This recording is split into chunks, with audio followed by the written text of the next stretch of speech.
രാജാവ് എല്ലാവരെയും വിട്ടേക്കാൻ സമ്മതിച്ചു.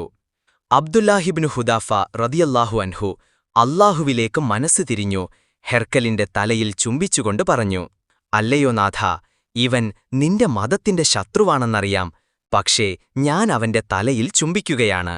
ഞാൻ നിന്നെ സാക്ഷ്യം വഹിക്കുന്നു, എനിക്കുവേണ്ടിയല്ല ഞാനിത് ചെയ്യുന്നത്, അല്ലാഹുവല്ലാതെ മറ്റൊരു ഇലാഹുമില്ല എന്നു പറയുന്ന മുസ്ലിം തടവുകാർക്കുവേണ്ടിയാണ്. അങ്ങനെ അദ്ദേഹം ഹെർക്കലിന്റെ തലയിൽ ചുംബിച്ചു. അദ്ദേഹം തടവുകാരെ ഉമറിബിനുൽ ഖത്താബ് റദിയല്ലാഹു അൻഹുവിന്റെ അടുക്കൽ കൊണ്ടുവന്ന് സംഭവിച്ച കാര്യങ്ങളെല്ലാം വിശദീകരിച്ചു. ഉമർ റദിയല്ലാഹു അൻഹു പറഞ്ഞു, ഇബ്നു ഹുദാഫയുടെ തലയിൽ ചുംബിക്കുന്നത് ഓരോ മുസ്ലിമിന്റെയും അവകാശമാണ്, ഞാൻ ആരംഭിക്കാം. അങ്ങനെ വിശ്വസ്തരുടെ സൈന്യാധിപൻ റബ്ബിനല്ലാതെ മറ്റാർക്കും വഴങ്ങാത്ത ഈ പരിശുദ്ധ നെറ്റിയിൽ ചുംബിച്ചു. ഹെർക്കൽ 300 തടവുകാരെ അദ്ദേഹത്തിനുവേണ്ടി വിട്ടയച്ചതായും 30,000 ദിനാർ, 30 സ്ത്രീ അടിമകൾ, 30 പുരുഷാടിമകൾ എന്നിവ നൽകിയതായും ചില ചരിത്രപുസ്തകങ്ങൾ പറയുന്നു. മറ്റെല്ലാ മുസ്ലിംകളും അദ്ദേഹത്തിന്റെ നെറ്റിയിൽ ചുംബിച്ചു.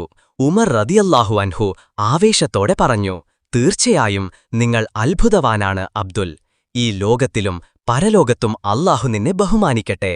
നീ ശരിക്കും കാലഘട്ടത്തിന്റെ അത്ഭുത വ്യക്തിയാണ്. അതെ, കാലഘട്ടത്തിന്റെ മഹാമനുഷ്യൻ, നിലപാടുകളുടെയും വീരത്വത്തിന്റെയും മനുഷ്യൻ. ഈ ചരിത്രം ഇവിടെ അവസാനിച്ചു. ഇനിയും ഇതുപോലുള്ള നല്ല നല്ല ചരിത്രങ്ങൾ കേൾക്കാനായി ഈ ചാനൽ സബ്സ്ക്രൈബ് ചെയ്യൂ, ലൈക്കും ചെയ്യൂ.